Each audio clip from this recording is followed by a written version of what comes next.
Muses of Mythology is a spoiler-heavy podcast. That's an understatement.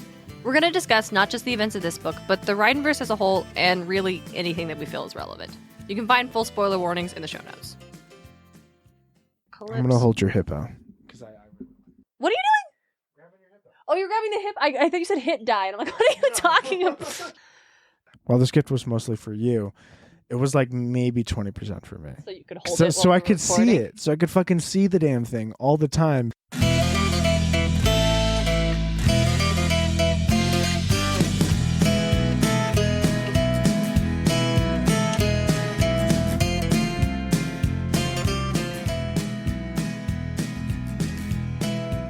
Welcome to Muses of Mythology, a podcast where we explore how ancient myths become modern pop culture. This week, we continue our journey through Rick Riordan's Percy Jackson and the Olympians with Story 55, Calypso. I'm your co-host and podcasting muse, Darien Smart. Joining me is my co-host and brother, DJ. How's everybody doing today? I am the muse of the one that got away. Man, I got a couple.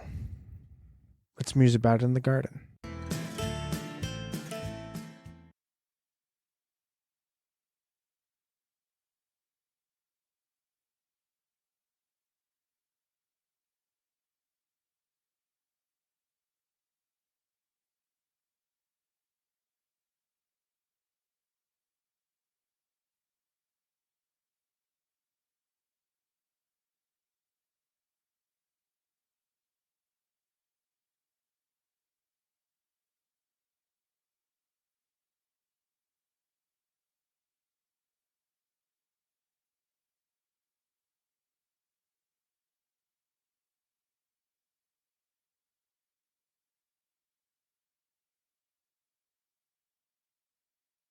All right, DJ, I guess you could say we are trapped.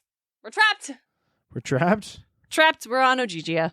Oh, very true. Mm-hmm. We're here. Can't get off until we make the locals fall in love with us. Or local, Just I should say. Single, local. Single, local. Honestly, when you said locals, I was suddenly felt with like we were in an El Dorado situation where now we have to pretend to be gods to get them to love us.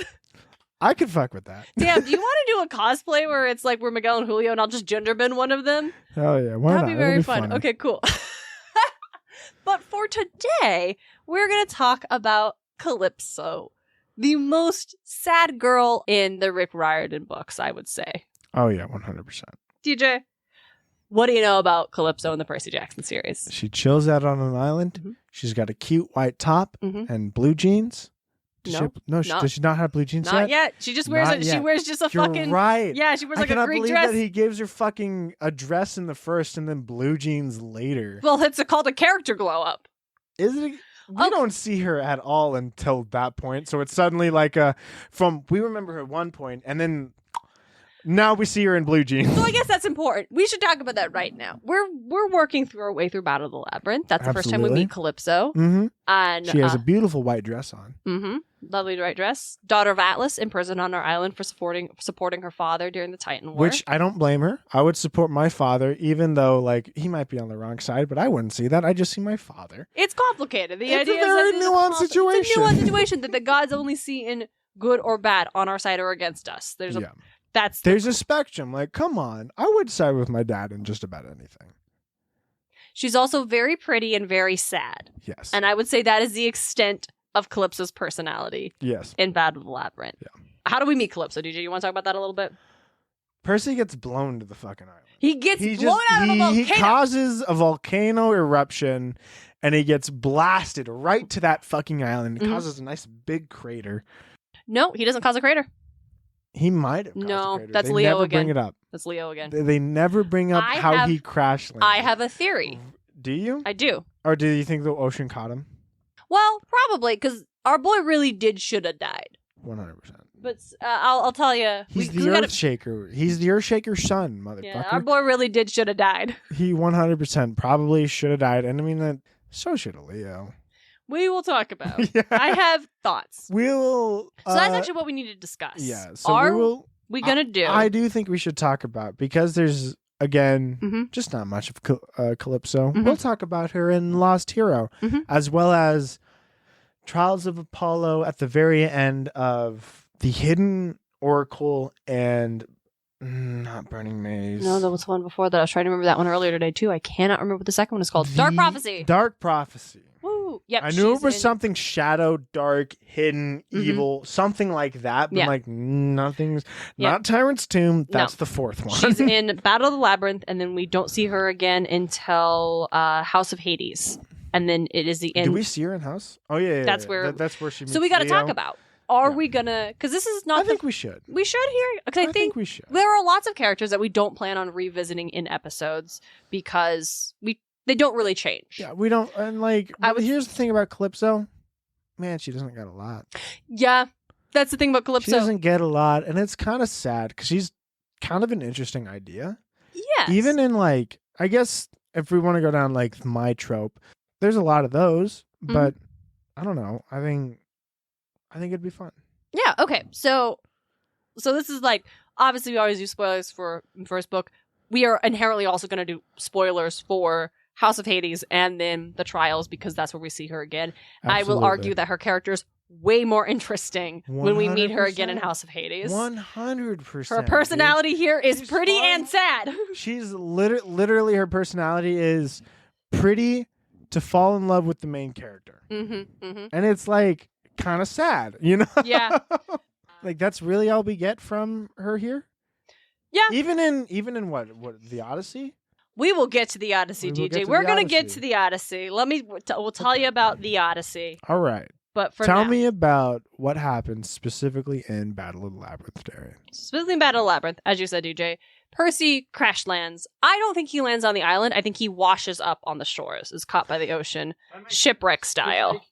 Yeah, it wouldn't. I guess it wouldn't make more sense for him to wash up on the shore since he probably just landed in the ocean and then washed up, rather than he actually cannot live in the ocean. Yeah, or just like Leo, he cannot survive within the bounds of the sea. Yeah, so he crashes onto the fucking table of Calypso. Yes, and she's pissed. She's very mad. And I will talk about why I think she's so mad. Later her on. Table. It's her table. Okay, hold on. I gotta go in order if I jump around too much.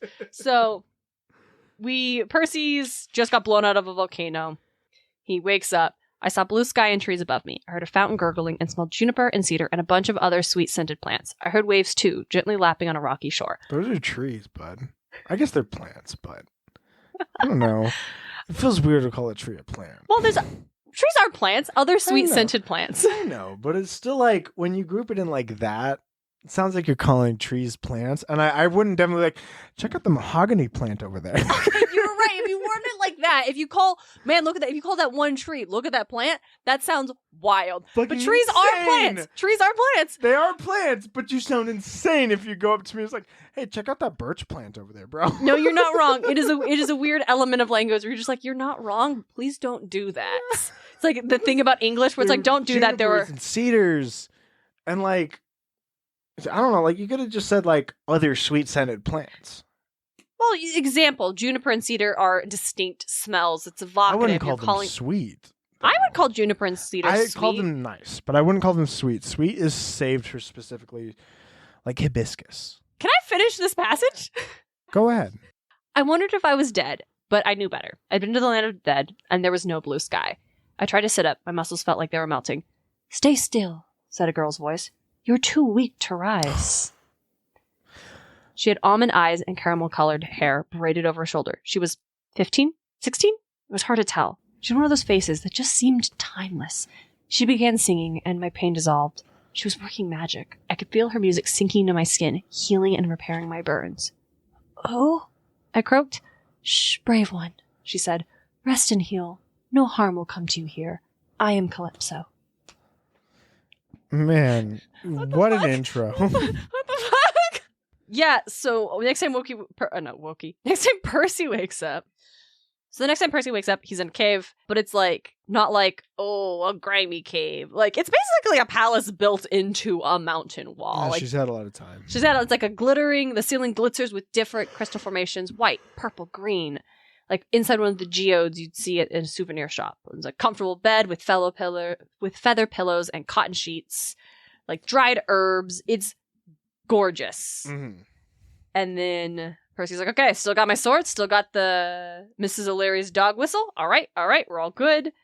And the only two things I actually ever need. Yep. Specifically in this book. He only ever needs Riptide, but Mrs. O'Leary does come in handy. She does. She's a good girl. Yeah, she is. Percy's also like in bad shape. He looks in the mirror. It's a polished bronze mirror. Holy Poseidon, I muttered.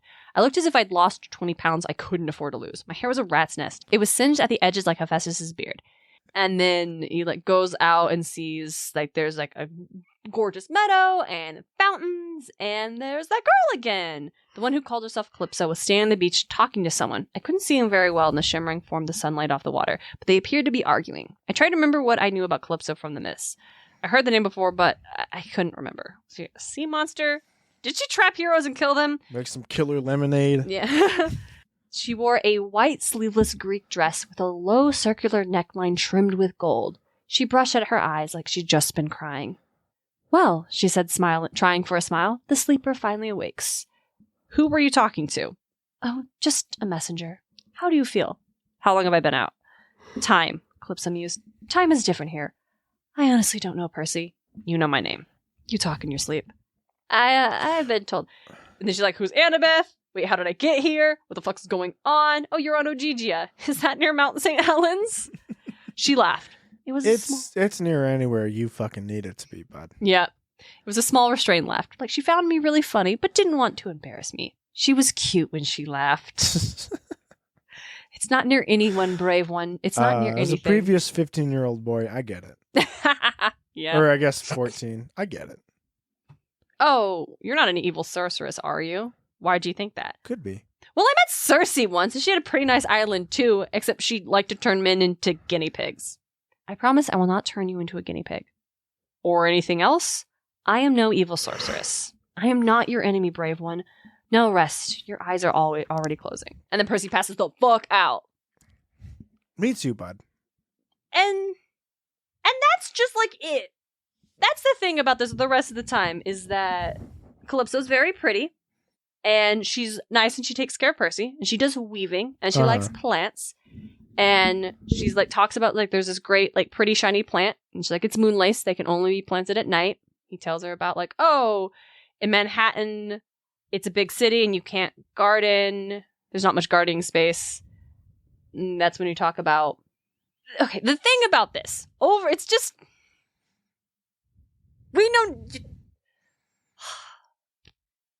we know almost nothing about Calypso. Nothing about Calypso. She's sad girl, very pretty, trapped on island. Yeah. And she has Percy talk about himself. She's ask some questions. Very close to Manic Pixie Dream Girl, except she's sad. Is it sad? Yeah, sad dream girl. Sad Manic Pixie Dream Girl. Just maybe not manic. Sad Pixie Dream Girl. She never talks about herself. She only ever like focuses on. And I'm not saying, oh, bad writing, bad, because there are a lot of like great women in this book. I actually think even in this book, Calypso serves her purpose. Yes. I don't think it's bad writing. No, and I actually think it's intentional. If you want to be interesting, you should be interested. Getting people to like you, asking them questions about themselves. People love to talk about themselves. It's actually the biggest thing. Like in my salesman training, the biggest thing was like ask questions about them, because if they talk about themselves, they'll in fact like you more. Yes, people. If they talk about themselves around you, they'll like you more. Because it's like, man, that guy was awesome. Because everybody, like, even if it's subconscious, you might not recognize it. Your favorite topic is you. Yes, like every fucking time. Like dating 101. If you're like on like early dates with someone, on a first date with someone, ask them about themselves. So, and follow up, not just random one-off questions. Follow up. Listen to, like, hey, wow. Oh, you went to, I don't know, like, oh, hey, you're going to college for teaching? Well, why did you want to do that? Yeah, that's an amazing follow-up question. Oh, that's amazing. What are you going to teach? What is like, where'd you go to school? Oh my God, that's fucking awesome. Like, I played tennis against them. You know, shit like that. Yeah, like, right? Relate it to them. Yeah, and actually, the other part is like, listen, because you want to be actively listening, because people like to feel like talking about themselves and feeling like they're being listened to. And that is what Calypso is doing to Percy the whole time. 100%. She is, because here's what we know about Calypso. She's been trapped on what we learned in the book. This Calypso is imprisoned on Ogygia. She can't leave.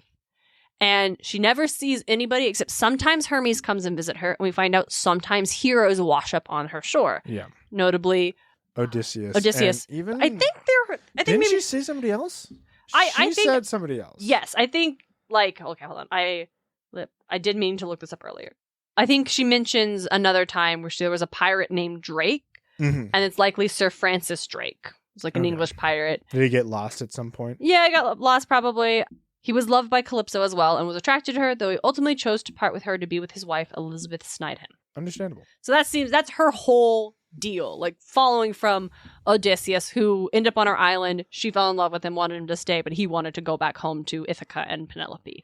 Basically, she tells them that the only people that the gods ever allowed to visit her are people she would fall in love with. People she would fall in love with who cannot stay with her. So she is so desperately trying to get Percy to fall in love with her and choose to stay. So she is like being pretty sad. He's a hero. He wants to save people. Let him save me. Let him talk about himself. Get him to like me. And she's just working so fucking hard.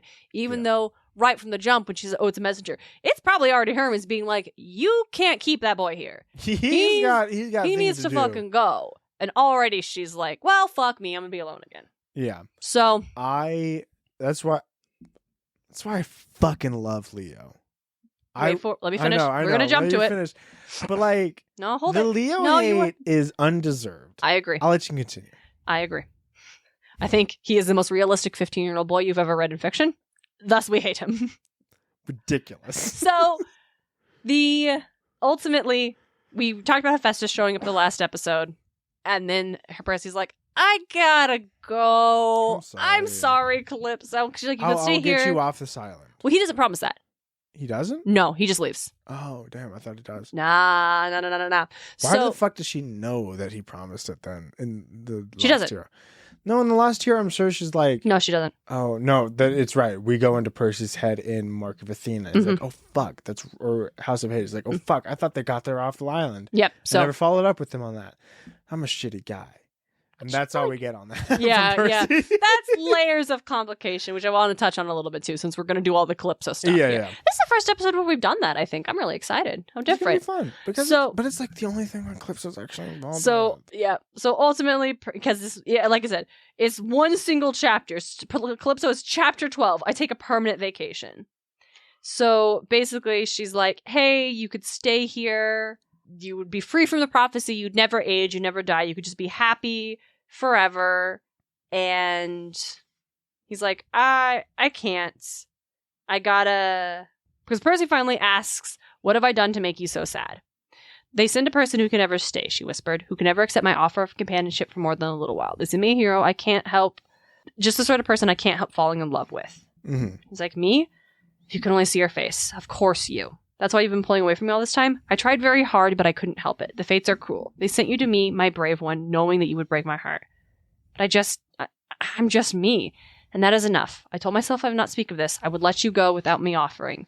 But I can't. I suppose the fates know that too. You could stay with me, Percy. I'm afraid that is the only way you could help me. I can't. I would never do anything to hurt you, I said. But my friends need me. I need to go back. I have to get back. And she's like, well, then come to the beach, my hero, and we will send you on your way. And then there's just a raft. A raft has shown up. And there's a bunch of, like, supplies. And she's like, take whatever you desire. It'll be quite safe. Maybe I can visit. No man ever finds Ogygia twice, Percy. When you leave, I'll never see you again. But please go. Her voice broke. Fates are cruel, Percy. Just remember me. Plant a garden in Manhattan for me, will you? I promise. I stepped on the raft. It immediately began to sail from shore. As I sailed into the lake, I realized that the fates were cruel. They sent Calypso someone who she couldn't help but love, but it worked both ways. For the rest of my life, I would be thinking about her. She would always be my biggest what-if. Within minutes, the island of Ogygia was lost in the mist. I was sailing alone over the waters towards the sunrise. Then I told the raft what to do. I said the only place I could think of, because I needed comfort and friends. Camp Half-Blood, I said. Sail me home. And then he shows up at his funeral. And that is very good. Was his mom even there? No. Kind of fucked. Well, it's a Camp Half-Blood, so she can't be. She literally can't go. Lester got in. Well, Lester's kind of a god. He was pretty mortal. Lester gets an exception. Yeah. So that is, again, one chapter. all of Calypso's thing. Pretty I thought sad. it was like at least 2. But it's absolutely Chapter 12. Just one little chapter. Mm-hmm. So that's the thing. So shall we talk about House of Hades real quick? Yeah. So the reason I'm pretty sure, so Leo gets knocked off the Argo 2. Leo gets knocked off the Argo 2. And I'm going to bring it back around. Leo gets so much undeserved We hate, are focusing y'all. on Calypso. It's Calypso's episode. It's Calypso's episode. We will but talk Leo's about a big Leo. part of Calypso's life. Yeah. Leo should not have gotten the hate he deserved. He did not deserve any of it, and I will genuinely fight and argue with anybody who says otherwise. Continue. I was giving you... Okay, so Leo gets knocked off the Argo 2, and then our boy crash fucking lands on Ogygia like a comet. Yes. Well, I guess a meteorite. And just into Calypso's table, and she's pissed. She's very mad. Fucking mad. She's like, no, get him off, take him back. What the fuck is Takes this him, shit? like, drags him to the beach, like, all right, bring your fucking raft. Get him out of here. I don't want him here. She's so mad. And Leo's like, what is your problem? I'm sorry I broke your table, but I just got knocked off my ship, and I don't know if my friends are alive or dead. I want to get back to my ship because that's literally my baby, and I want to get back there. Okay? I need to get the hell off this this thing island. cannot fly for that long because those guys are absolutely insane when it comes to mechanics. Yeah. Okay. I mean, he doesn't know that Piper did fucking Chime Speak and brought Festus back to life. Amazing. My girl. Love Piper. Love I Piper. love every single one of the 7, and I will fight anybody who argues otherwise.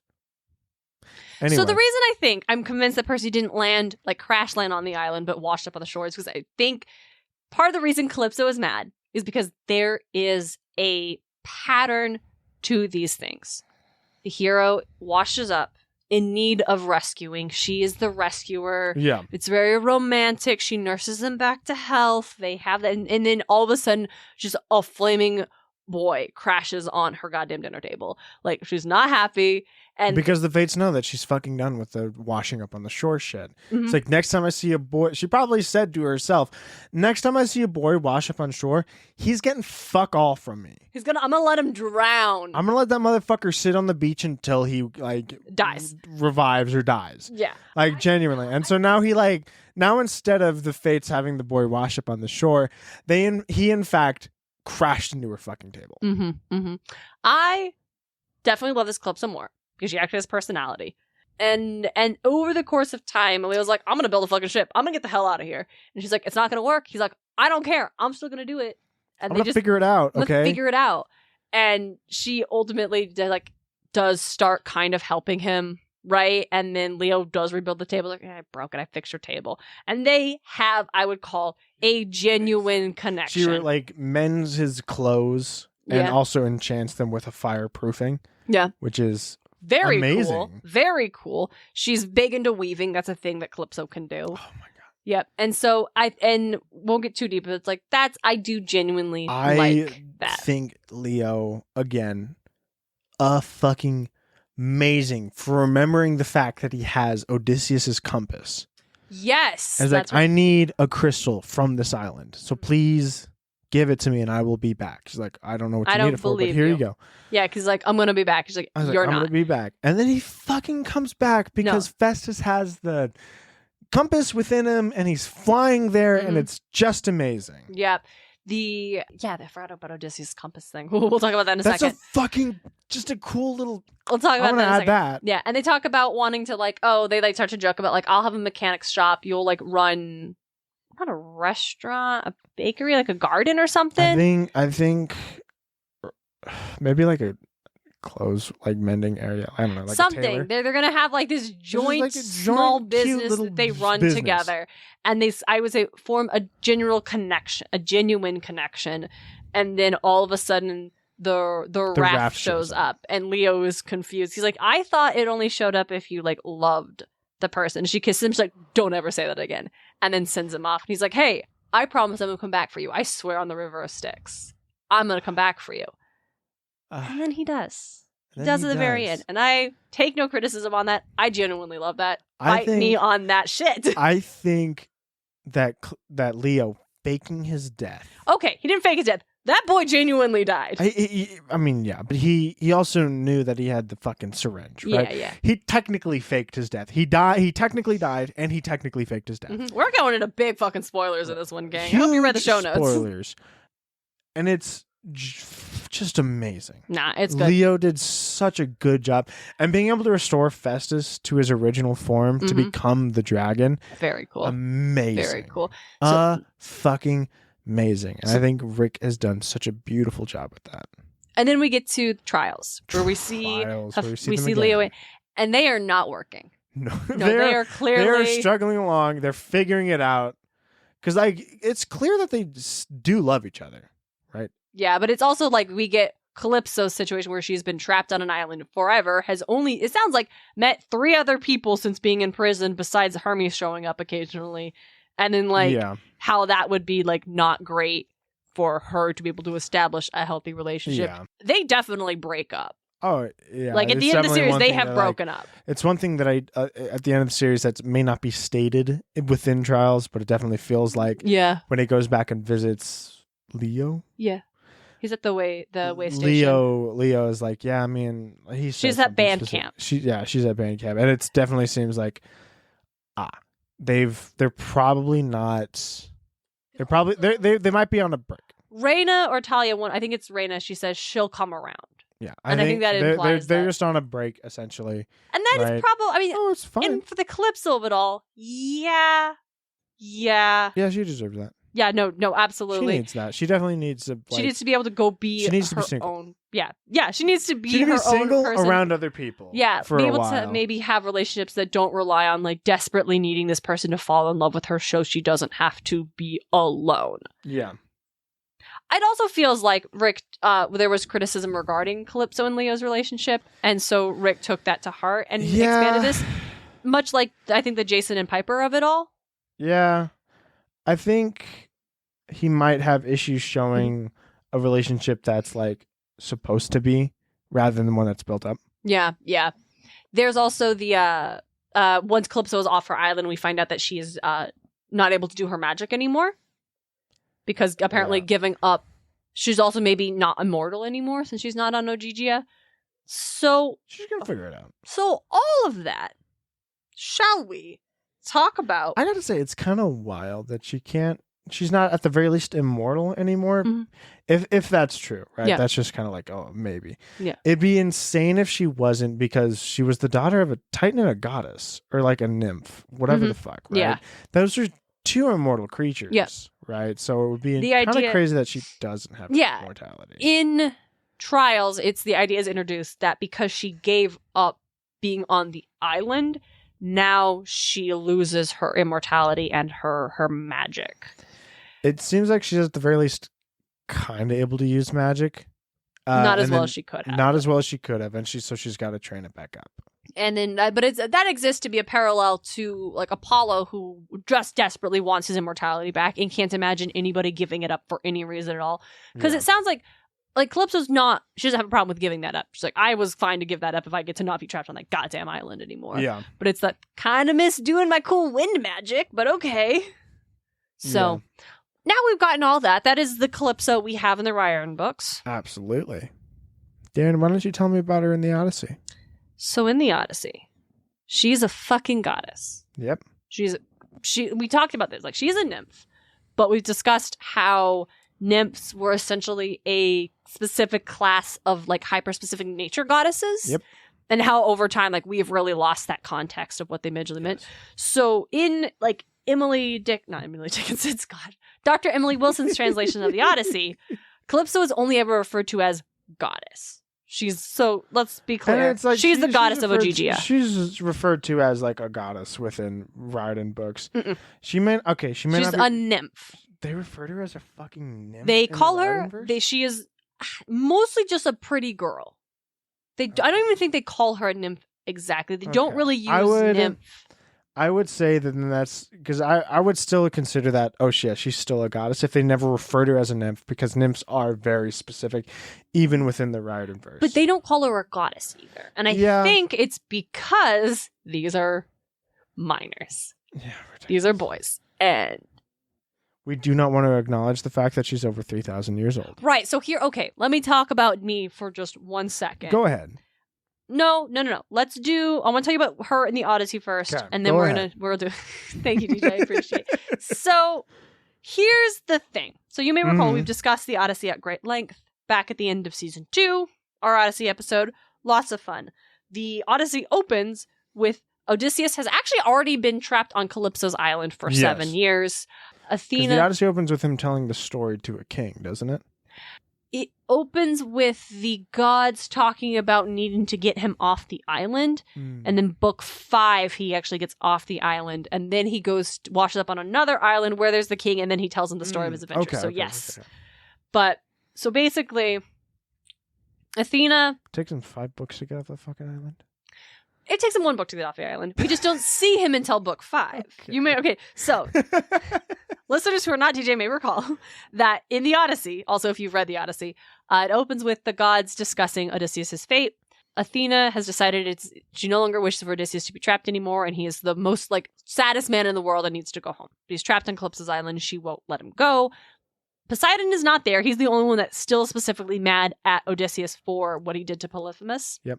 So, but he's over somewhere else. So Athena's able to go to Zeus and be like, it's time to let Odysseus off the island.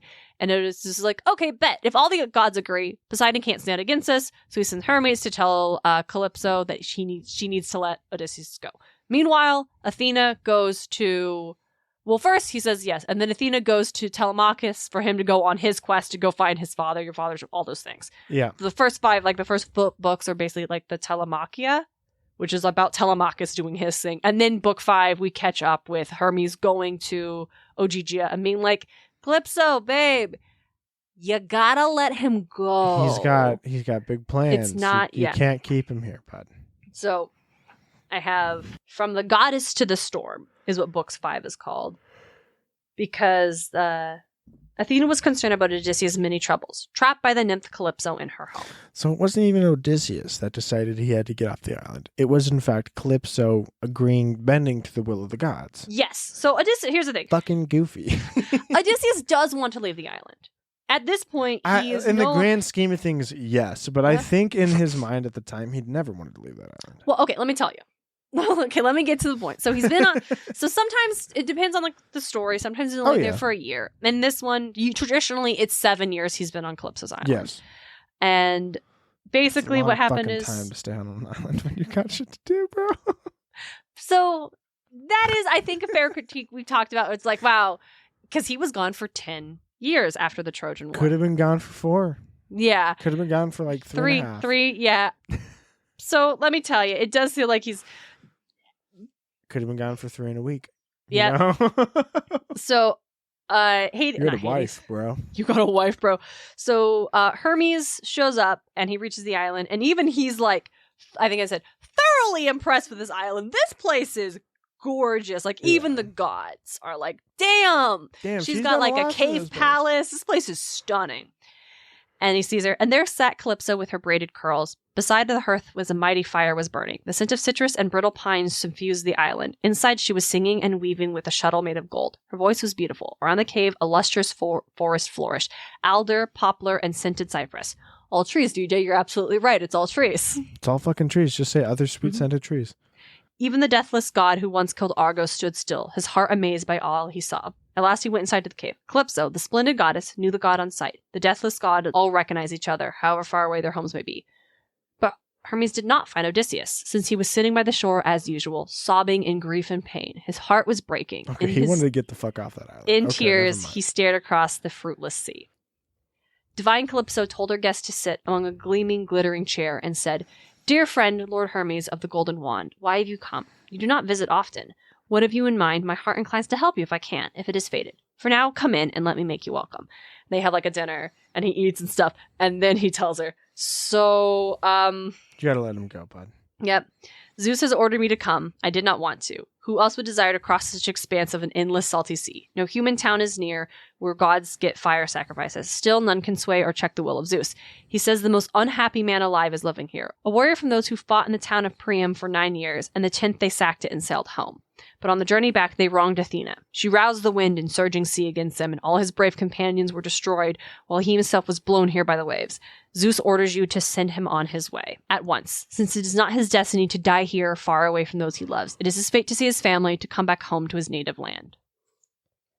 And like Calypso. I'm doing a lot of reading in this one, I'm realizing. Yeah, I mean, it's kind of what we got. Yeah. So this is a longer passage. So Calypso is like pissed. You cruel, jealous gods, you bear a grudge whenever a goddess takes a man to sleep as her lover in her bed. Just so the gods who live at ease are angry when rosy-fingered Dawn took up Orion from her golden throne, chased Artemis, attacked him, and killed him with her gentle arrows. Demeter, with cornrows in her hair, indulged her own desire when she made love with Iason in triple furrowed fields, till Zeus found out and hurled flashing flame and killed him. So now you male gods are upset with me for living with a man I saved. Zeus pinned his ship, and his flash of lightning smashed it to pieces. All his friends were killed out in the wine-dark sea. This man alone, clutching the keel, was swept by wind and wave and came here, to my home. I cared for him and loved him, and I vowed to set him free from time and death forever. Yeah, but he doesn't want that. Still, I know no other god can change the will of Zeus, so let him go if that is Zeus's order across the barren sea. She's like, I don't have anything for him. Yeah. But Hermes is like, just do what you can, don't piss off Zeus. And he leaves, and Calypso goes out, and she's like, all right, take your sword, cut down these branches, we'll build you a ship, you can take some supplies, get the fuck out. It's an entirely different character. Yeah. It's a wildly different. Yeah. So basically, what Calypso notes here is like the outright double standard of gods being allowed to take humans, often against their will, and keep them, but goddesses being like punished for doing the same thing. She notes like Dawn and Orion, and then Demeter and Iason for that. At the same time, gotta note that Ganymede, a Trojan prince that Zeus kidnapped, is still hanging out on Mount Olympus. Yeah. And so Calypso's not just remarking on that as like the greater trend of like mythology and the relationship of like, gods and goddesses versus mortals, but also like obviously the double standard in ancient Greek culture between men and women. In the poems specifically with Odysseus and Penelope. Yeah. Because Odysseus has been sleeping with Calypso. I'm going to assume consensually, but there's also a power dynamic here where he can't leave. Like it's there could be like a fact that's like he's a guy, he's been there 7 years eventually. Well, right? There's also like he hooked up with Circe several times. Oh yeah, 100%. Also, I was really thinking was like, but she could have turned him into a guinea pig. But she actually couldn't because Hermes had given him a thing that made him immune to her magic. Yeah. So then she's like, all right, come sleep with me. And he's like, bet. So there is this line where he talks about how she went to find him. His eyes were always tearful. He wept sweet life away and longing to go back home since she no longer pleased him. So that line specifically kind of indicates to me that when he first got here, he was probably like super chill with, I'll recover. I'll hook up with this hot goddess on this super paradise island. Yeah. This is rad. It doesn't change the fact that he does want to go and she won't let him. Simultaneously, it doesn't really look like he's trying. I mean, maybe he did, right? It has been 7 years. It has, but it's not like the poem itself does not mention that she is like. But it's also like, again, it doesn't mention a lot of things. Yeah. Right. So it could be like maybe once he tried to swim off the island, maybe once he tried to drown himself. I don't know. Who's to say, right? He's been there for 7 fucking years. But this poem is so long and they go into so much detail. I feel like if he had tried to leave, we would have like Athena like discuss like the ways he's attempted to escape, but she's not. Really, it's more just like, I don't want you to leave, and I'm a goddess, so you aren't allowed to. And he doesn't want to offend, but he doesn't want to risk. He's already angered two gods of sorts, right? He got like Poseidon and Athena on his case. Zeus is mad. Helios is pissed. Like maybe I shouldn't trifle with another one. Yeah, so he does want to leave, and she's not letting him, and that is troubling. But ultimately, she's like, okay, here's your shit, and then get out. So I was talking about Odysseus and Penelope. So Odysseus is not like rebuked or scorned for the fact that he has sex with Circe and Calypso. Meanwhile, Penelope is heavily judged, both in story and then like is meant to be judged by the audience for the fact that she has not sent the suitors away from her home in Ithaca. Despite the fact she literally can't do that. That's the thing. I never judged Penelope for her situation. Yeah. Right? I never did. Even like reading it for the first time in like 10th grade, whatever the fuck age I read it at, I would be like, this Penelope's got a bunch of fucking weirdos in her house, bro. Like, what the fuck is she meant to do here? This sucks. It's a bad situation for her. Yeah. And so it's like, I never judged her for that. I guess, like, if the reader's meant to, that's a weird thing to judge someone for if you literally can't. Double standard. It's like women are being held to a different standard. It seemed like, oh, hey, she doesn't want these guys here, like, at all. Yeah. But they're like, because they're wanting to be king, they're fucking forcing their way into her home. Yeah, basically. So that's like what Calypso's like whole deal there is meant to like represent, that there is a double standard in the way like women and men are viewed and how they are meant to behave. Quite progressive of Homer. Yeah, it's kind of perplexing. I don't know the deal. So that's all for Calypso. Yeah. That's curtains on Calypso, folks. Goodbye, Calypso. That's all we got for Calypso. Yeah. Is literally her myth in the Odyssey, as well as her representation within. I mean, there are like other things that take Calypso's name. Yeah. But nothing that does what Calypso does. Right? It's not even like we get Calypso. There might be some things we get Calypso's island in, right? Like maybe. Oh, are we doing pop culture? I wasn't prepared for that yet. Are we doing pop culture? I felt like you were segueing. I mean, I'm segueing into it, but I thought you were ready for it. Oh. No, sorry. I meant curtains on Calypso as in like much how that was all she was in Battle Labyrinth. That's all she is in the Odyssey. Okay. I mean, yeah. So do you want to talk a little bit about the what the fuck of this other like what?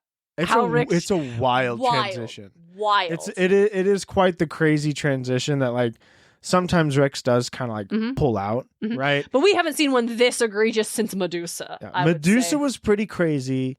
Because I feel like oftentimes we in like research, like this seems like a weird version of this character, but when we dig into it a little bit, you can see like, oh, this is the version, the interpretation, the view of this figure that Rick is pulling on directly. Calypso gets just a complete rewrite. And I'm not saying whether that is good or bad. I will admit, it is perplexing. It's very interesting, the way that Rick has chosen to do Calypso.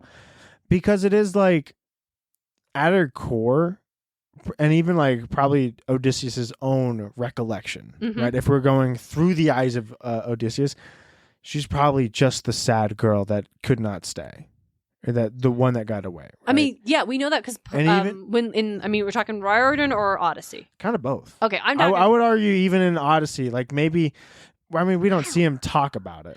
Well, here's the thing. She's not sad. She's not imprisoned on this island. Yeah. That's but like, the thing. Like maybe it's Odysseus' own recollection that turns her into the sad girl that healed him, and he couldn't stay because he had something to do. And again, that's Odysseus twisting it in his mind to be this way. It is maybe a trauma response, right? Because that's pretty traumatic. So it's interesting because like one could twist it that way, and as well as like even within the Riordan verse, that's exactly how it is. Yeah, she is It's imprisoned on this island. The raft showing up later. She's imprisoned on the island. Like the fact that Odysseus can't stay rather than her forcing Odysseus to stay for 7 years.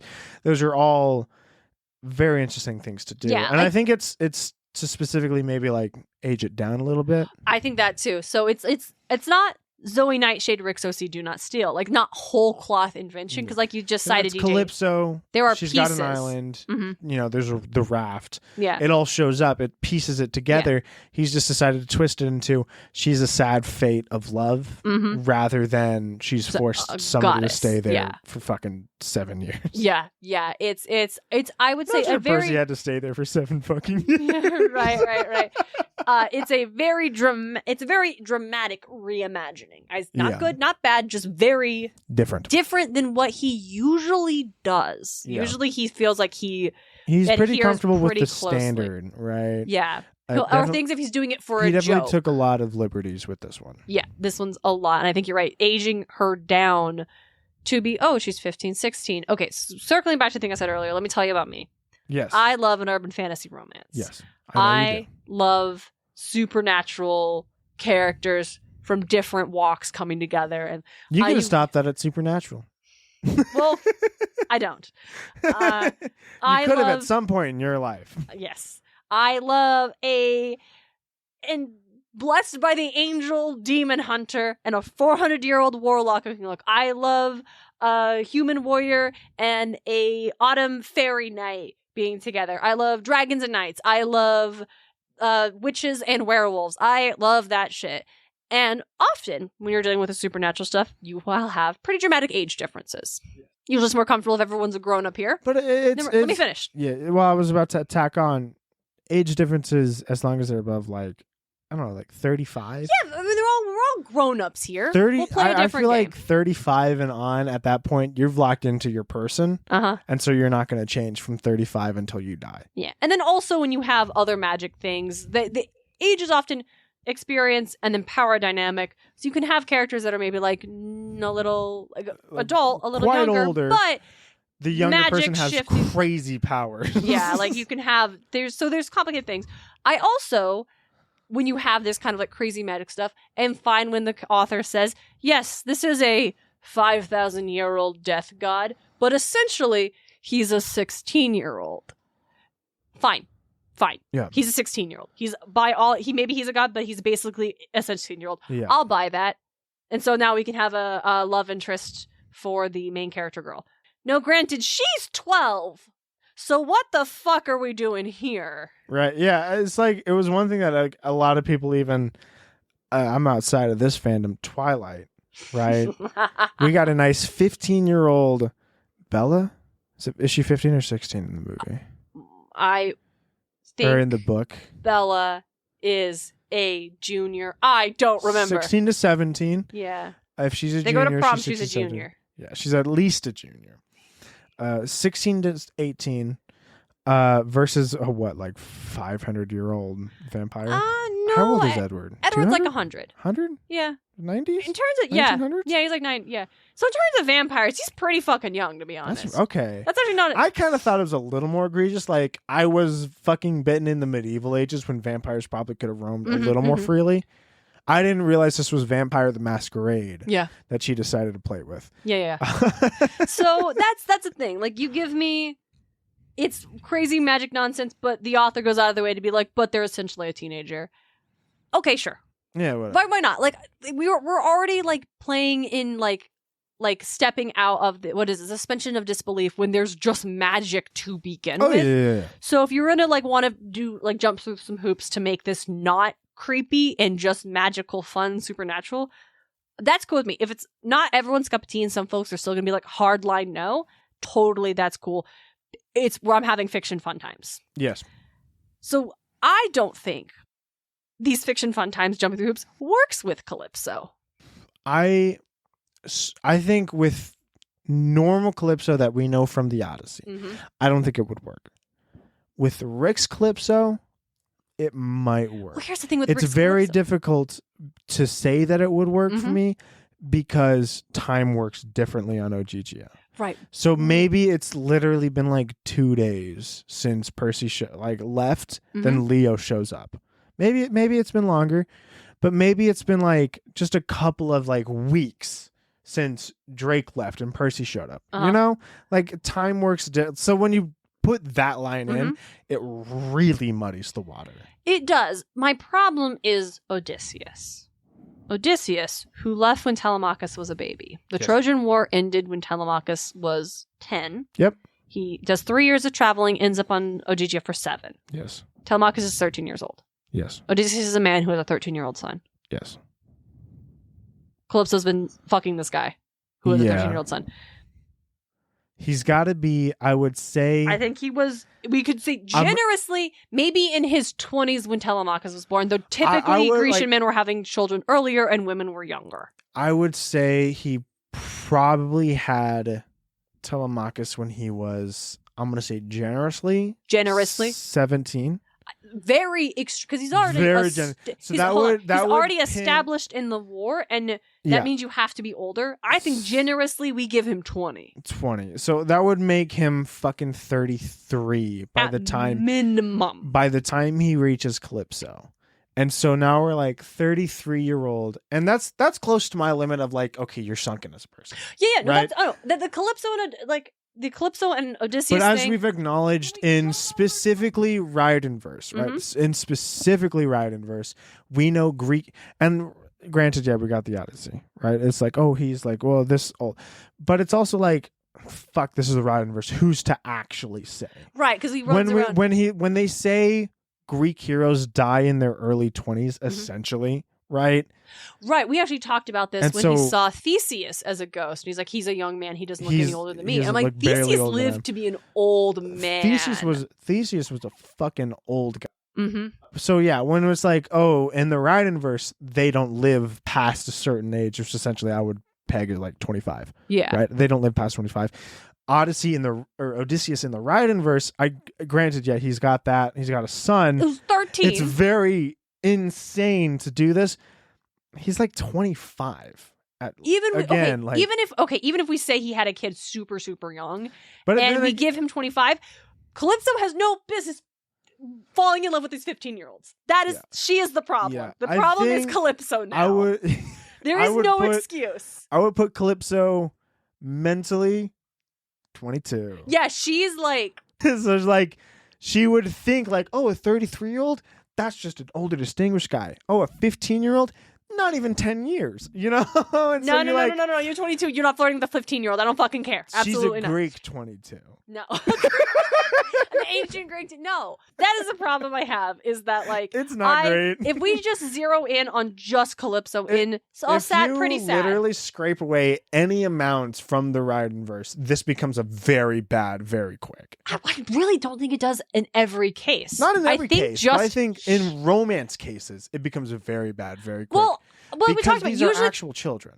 Yeah, these are children. But most of the romances are between the demigods themselves. Yeah, well, that's, I guess. And then the gods Godly are just romance. The gods are usually hooking up with adults. It seems to be the case. Like in the Riordan verse, the gods only like romantically go because Lester talks about how he sees Sally, and if he's Apollo, he's like, I would have been hitting on her so fast, but I'm a 16-year-old and she's a mom, and I'm like, what the fuck? So it's and it's, I think the only thing I would be able to put again in the defense of Calypso is she has only ever had this interaction from other men, from these guys, right? She's had interaction of other, like outside cultures, fucking anything. She's literally mentally stunted at this point. I'll give you that. We could have honestly, like, I think the only other character is mentioned is this Drake guy. So Percy may be the third dude she's seen since she was trapped like 5,000 years ago. Yeah. It's the one thing I can put further in defense of Calypso. Yeah, of just right? Outside of like maybe time distortion. Who's to say about that? Yeah, that's time distortion. One small line that they drop. Who fucking knows? Yeah, but it's like hard to say. She's mentally and socially stunted because she's only ever interacted with very few. Yeah, usually I can also get on board with that. You're like, they're 1,000 years old, but essentially they're basically other experience. They're a 16-year-old. Sure, tight, whatever. I'm gonna go. It's the Odysseus of it all, where I'm like, Rick, he's got to be at least 30. And the thing about that is, he's got to be at least 30. It's super generous. He's at least 30. We could really fucking generous. Yeah, we could have not with Calypso. For Percy's story, I think because she has no character, she actually only serves to further show the reader how heroic Percy is, how dedicated he is to his friends, his loyalty, and his commitment that he's like, I know I'm the child of prophecy. I know my life is hard. But Percy does not run away from his problems, which is something I'm going to talk about later with Miss Annabeth Chase accusing Percy of running away from things. I don't feel like that's an accurate accusation to throw 100%. At our boy. I wish we got another, like, more of Percy trying to get off the island, because again, he's the son of the sea god. That's the thing about it is Percy doesn't try to get off. Like Odysseus, he's just kind of comfortable. Son of the fucking sea god. Like he's not afraid of the ocean. In fact, it's literally his other home. Yeah. So he should be able to walk into that sea and then eventually get to where he's going. Yeah. Because it's the fucking ocean. Even if it was like a big ass lake that they just couldn't see the ends of, he should be able to see the end of it. Yeah, it's magic. He would be fine. But that's what I think that is what. If I at the very least got a scene of him trying to get off, swimming away, and continually swim in one direction, and then he eventually ends up at Ogygia again, then I'm like, okay, the fates want him here. Granted, the fates already want him here, but the fates really want him here if they do that magic bullshit. Yeah. but we don't get that. Percy does not try. I think that is what makes Leo, that is supposed to be what is making Leo remarkable later, is he's the only one that tries to leave. To our knowledge, Odysseus never tries to leave. Maybe Drake does. I think he just, as soon as he decides he wants to leave, he gets to go. But no one is trying to defy this. No one's actively trying to be able to build my own ship. I'm going to get the fuck out of here. Yeah. Like, I don't want to be here. Everyone else is the comfort of Ogygia is this temptation. It's a temptation until the loneliness for Leo, real life. That's the brilliance of Leo. And once again, I'm going to say this. I will fight and argue with everybody that decides to bash this guy. He's your favorite. He's super fucking loyal to his friends. Mm-hmm. Granted, so is Percy. But Percy's our perfect boy. Percy's our perfect boy. No one's ever going to argue against him. Mm-hmm. I'm going to absolutely pin this against Percy. He did not try to get off of that fucking island. Did not try to get. But to be fair, when he realized he had a choice to leave, he did leave. He left, right? But he didn't even think it's a little different. Hephaestus has to show up and ask him, "You gonna come home?" He's like, "Of course I am." Are you sure? Because you haven't thought about it. And then he's like, oh, you're right. I've been letting... To be fair, Percy's been through hard stuff. I think that's what Ogygia is meant to represent. It absolutely Comfort, is. Stepping away, a little bit of an escape. Rest. But he honestly didn't really think about Annabeth and didn't think about his mom and didn't think about camp. All. And that is the temptation of Ogygia. That's in the poem. Forget it all. And like the Ogygia would have been an escape. It would never have been touched by the Titan War. Yeah. If Percy had decided to stay there, that'd have been the end of it. Yeah. Genuinely, he wouldn't have had to worry about what happened after that. Yeah. He could just stay on Ogygia. And that's the idea of like why it's good that Odysseus wants to leave. Like not just because, he misses home so badly, but also because he is not tempted by this comfort of this like goddess, this woman who will care for him. I would say at most 2 years, right? And then Calypso just decided to trap him for 4. Yeah, I think he's right? She fell in love with him and decided, I want you to be my husband, stay with me. And he's like, no, at the start, he's like, okay, cool. And I'll hang out here for a while. Like, wait, I can't leave? I can't do this. Yeah. Like literally, probably the only thing he got out of the relationship was a physical. Yeah. We don't know. We don't. It also is like, maybe it's like just now when he's like, I want to go and she won't let me. And that's when Athena's like, I have to get involved. Like we don't the text doesn't genuinely say like, how long he's wanted to leave. At the earliest, maybe like a week. Yeah, it could have been like he was all in on this, and then a week ago he's like, I think I want to leave. And a week later he's like, I can't keep fucking this chick. This is kind of rough. And then like, we have no idea how long. But it doesn't matter. When he wanted to leave, Calypso should have let him go. Like we're not gonna go back and forth on like that. It's no, like 100%. I just think I get our protagonist book girl. It is funny to be like, how long was he actually on the island? We have no idea. Really right. We have. It could have been 6 years and 51 weeks. Yeah, right, exactly. So that's the Calypso of it. Of just like, man, this is one of our biggest, I would argue, reimagining that Rick does. I definitely think he twists this story quite a lot. Mm-hmm. And I think it's to serve a purpose for Percy, for this offer of comfort. Would it have been the same if Calypso had like represented a mom figure for him? Like if she had been like, oh, you're like, you don't deserve, you are like, you're a boy. Like you should be treated, you should be allowed to have these responsibilities don't belong on your shoulders. Like you someone should protect you. Let me protect you. He's already got that with Sally. Right. He's already got Sally. If we're going the mom figure, Sally's got to be on the opposite end of that spectrum. Mm-hmm. Like the Uncle Ben, with great power comes great responsibility. Percy, I know it's a really big struggle for you, but it's your struggle. Yeah, like, I'm like, sorry, I can't do anything about it, and it's not something I can control. The fates have already wound you into this. Yeah, she's like, I trust you to take care of yourself. Yeah. Right? I think like if you were going to go that route, you needed to have that from Sally, either at the start of this book or like in a previous book. Right? I think she does because she actually tells Percy, yeah, you should sneak out of camp. You're going to do what's right. You have to go save Annabeth because she would save you. She encourages him because she trusts him. But like, whereas Calypso wants to keep him. I think you could have Sally as she is, and Calypso could have represented like the mom figure who wants to keep you safe and in comforts, and is like, I think like the whole world, like the gods shouldn't put this on you, the world shouldn't put this on you, like no one else should put this on you. You should be allowed to like. Wait, does she encourage him at the start of this book? I thought that was at the start of Titan's Curse. That's what I'm saying. Yeah, she does in Titan's Curse. But that was an encouragement to, you're going to save Annabeth. Yeah, anyway. yeah. Not, you're the chosen one. Oh, no, right? she never just shows him one. She never does that. Later but in the next book, she gives her blessing for him to do something incredibly dangerous. Yeah, but I think like if you want to spin Calypso that way. Sally's a great mom. I agree with. I think she does like the right thing for Percy. I'm always on Sally Jackson's side, no matter what it is she has ever done, because she is written amazingly. Yes. I think if you wanted to spin Calypso in the overbearing mother, not wanting you to do like dangerous things, you had to spin Sally in the way of that she is like, she's saddened as like, not sorry, but saddened as to the fact that she has brought Percy into this role, but she recognizes that Percy has to do it. Yeah. Right. Rather than she's saddened that Percy's brought into this role and she recognizes that, or she wants Percy to not do it. If you want to have that be Calypso. Yeah.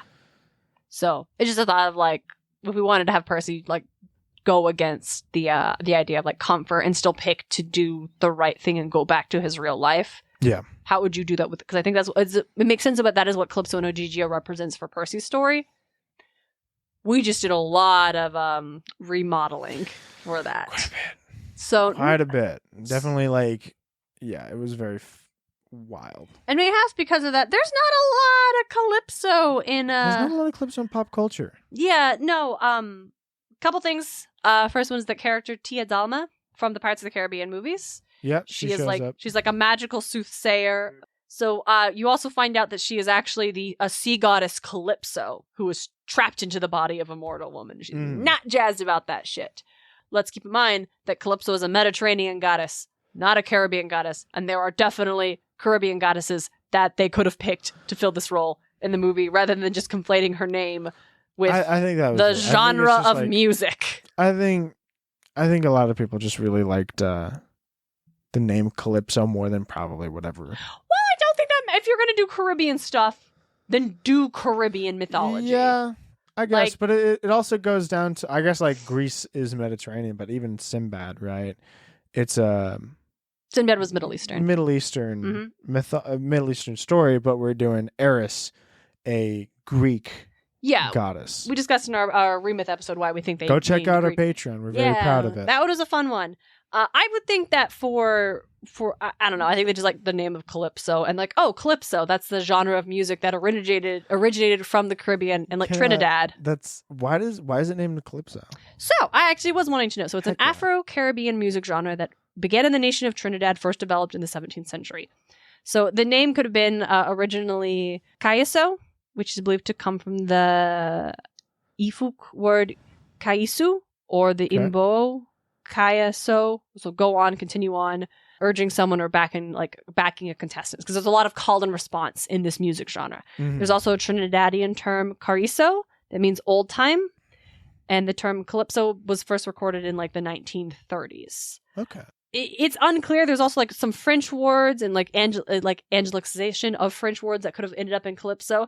They're not really sure. So it is actually a complete coincidence that this genre of music from the Caribbean is this like has the same linguistic characteristics as this Mediterranean goddess from the Odyssey. Like, just entirely sounds like pure coincidence. So that's what it is. I think you had the Pirates of the Caribbean movies just conflating the name of this music genre.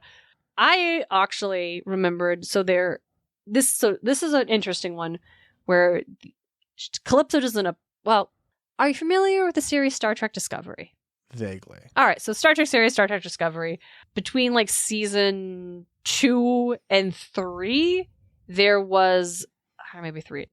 I don't remember, but they did a series of shorts leading up to the premiere of the season, and there was a short called Calypso, and it was about this man who was traveling alone, who essentially like it's in space, so he essentially washes up and like is in like his ship is in trouble. He finds the starship Discovery completely abandoned, and what we gather it is 1,000 years ahead of the timeline, or at some point in time where the ship has been abandoned. And the AI but it looks fine. Everything is still functioning. The ship itself is fine. But for whatever reason, the crew had to abandon the ship. And in that time, the computer system has become sentient. You have this hyper-intelligent, sentient computer system named Zora. And this man who calls himself Kraft, he doesn't ever reveal his name, he wants to go, like, he's like trying to get back home to his wife and his family and stuff. But he spends time on Discovery with Zora, and they really bond. There's like music. She loves music. They like learn these songs. There's a sequence at the end where she creates like a hologram for him to dance with. He's like, I want to do something nice for you. You've taken such good care of me. So they dance and they almost kiss. And he's like, oh shit, hold on. She's like, hey, I'm not human. It doesn't count. It's fine. You didn't do anything wrong. He's like, you're lying. Yeah, I'm lying. So he eventually leaves. And so it is kind of like this, like Ogygia, Calypso-esque, like Ogygia, with him being like Odysseus on here. Except when he decides he needs to go, she lets him go. And I thought I like it when... I like that. Here's the thing. I like the trope. I wish it was used a lot. I wish it was used a lot more than it is. Yeah. I don't like her being sad and lonely, but that seems to be the trope. If she could be like... I do like Calypso in the Odyssey.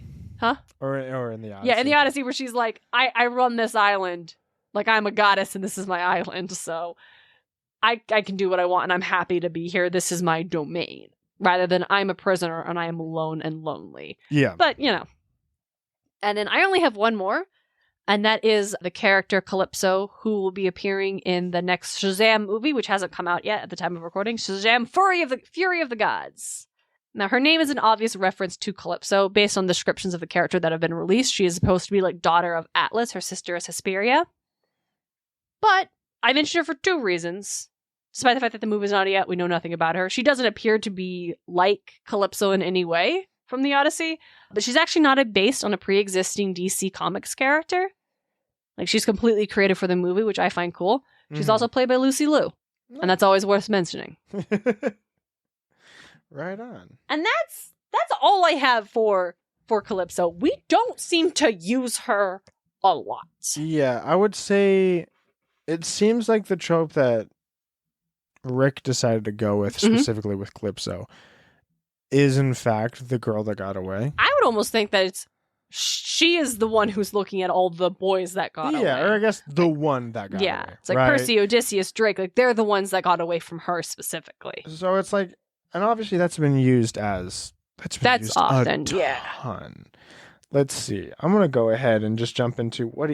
which one do you think? I got a lot of... I'm just on the TV Tropes website. I don't know, dude. What one could speak? What one are you... Fanworks, films, live action, literature, live action, TV, music, theater, video games, web original, Western animation, and real life.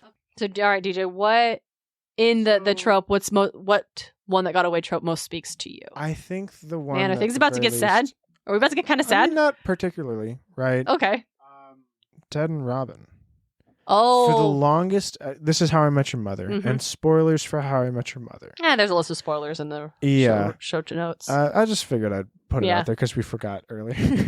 No. The show notes always have the spoiler warnings. Yeah. Every single one, when I edit the episode, I make a list of everything we spoil and put it in the show notes so listeners can look at the show notes. And we say that at the top in our disclaimer. Very true. We do a lot to make sure we don't accidentally spoil things for people unprepared. True. Ted Mosby and Robin Scherbatsky I would argue for the longest time was Ted's one that got away. Even so much so that he was asking his kids permission to go after her after his wife died. Yeah. Right. Which is really funny because in this one, it's Ted and Victoria. I mean, yes, because Victoria literally goes to Germany. Was originally his one that got away. Yeah. 100%. Right. And then like we had another episode that was like, kind of playing with it with the Slutty Pumpkin. Yeah. And I don't know. The Slutty Pumpkin was like fine. It's a funny gag, but we don't need... It was a funny goof. Yeah. The two episodes surrounding it were like goofy. I liked it. Yeah. Her singing the 1 Week by Bare Naked Ladies was so goofy. Very funny. Very She's funny. Like trying to be silly and he's taking trying to be Does like, she not understand sarcasm? Does he not understand sarcasm? Yeah. Just really funny, like both like absolutely. Sometimes the one that got away for a reason. Yeah. But I guess that's like, yeah, I would say like Robin really is like, and again at the end of the series he obviously gets together with Robin, right? At the very end. But it's like for the longest time. Ted's one that got away, right? But it's interesting because it's like for Ted and Robin specifically, like they tried to get their relationship to work several times with the series, but they were never at a place. 3. Yeah, there were 9 seasons. They were not they were never at a place in their lives where they could truly be happy together because they wanted such fundamentally different things. And like the biggest fundamental thing for them was in fact Ted wanted children, Robin did not. Yeah, I think it's just like the arc of How I Met Your Mother is meant to be like. Some relationships are not meant to be, but that doesn't make them not valuable in your life. Oh, 100%. Right. And there may become a time where, personally, I understand Ted in that situation. Genuinely. Like, one of my biggest things is like, I want kids. Right? This is the biggest, one of my biggest goals in life is to have a kid. You'd be a good dad. 100%.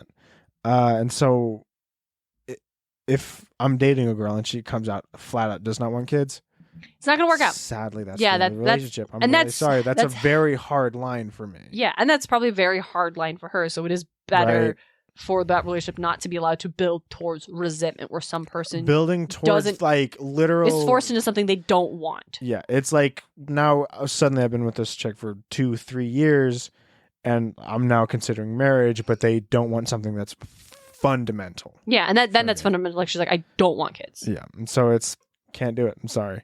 No, I think that's wise. So yeah. But for sometimes, the one that got the ways wants you to stay on a magical island where you can enjoy immortality, and you kind of got to get back to your friends and family and save the world. And that's just going to be how it is. Things are just not meant to be. It's sad and pretty. Seems sad and pretty seems to be sad pretty. The one that got away, right? It's every time. Oh, fuck. The movie Forgetting Sarah Marshall is a pretty good one about that, too. Thinking it's the one that got away, and she's really not. Yeah, no. Sometimes it'd be like, I was the one that got away. No, my God. If you guys haven't seen Forgetting Sarah Marshall, I highly recommend it. It's a funny movie. Isn't Mila Kunis in that? Probably. Mila Kunis. No. She is. She's the receptionist of the hotel that Jason Segel is staying at. Nice. All right. Thank you all so much for joining us for this rather melancholy episode. A little bit, but closing out the month of February. Yeah. We'll be back in your ears on Tuesday, March 14th to talk about Antaeus. Antaeus. There's no, what is it? Yeah. N after the T. Antaeus. Until then, don't be like Zeus. Don't be like Zeus. Muses of Mythology is created and hosted by Darien and DJ Smart. It's edited by Darien Smart. The show is produced by Darien and DJ Smart, as well as Tim O'Connor. The Crystal Con Man. Our music is Athens Festival by Martin Hain. And our cover art is by Audrey Miller. You can find her on Instagram at Bombshell Nutshell Art. Want more Muses of Mythology? Support the show on Patreon. Just $1 gets you exclusive bonus content. Get more at patreon.com/Muses of Mythology. You can also support the show by leaving a review at lovethepodcast.com/Muses of Mythology. Or tell a friend why you love the show. Don't forget to check out all of our episodes and episode transcripts at musesofmythology.com. Thanks for listening.